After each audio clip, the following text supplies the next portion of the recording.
शिरोळ तालुक्यातील कोंडिग्रे येथे गोवा बनावट दारू विक्री करणाऱ्या टोळीचा पर्दाफाश. वाहनांसह 17 लाख रुपये किमतीचा मुद्देमाल जप्त. कोल्हापूर. शिरोळ तालुक्यातील कोंडिग्रे येथे गोवा बनावट दारू विक्री करणाऱ्या टोळीचा राज्य उत्पादन शुल्क विभागाने पर्दाफाश केला आहे.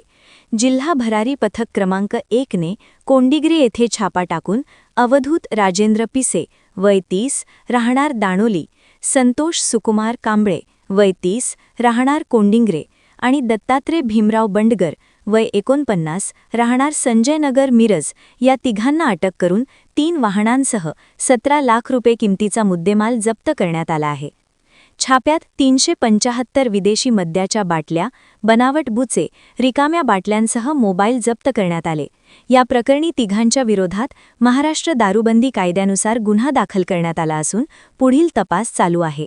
ही कारवाई जिल्हा अधीक्षक स्नेहलता नरवणे, प्रदीप पोटे सांगली व उपअधीक्षक युवराज शिंदे यांच्या मार्गदर्शनाखाली निरीक्षक सदानंद मस्करे यांच्यासह संबंधित अधिकारी आणि कर्मचारी यांनी केली.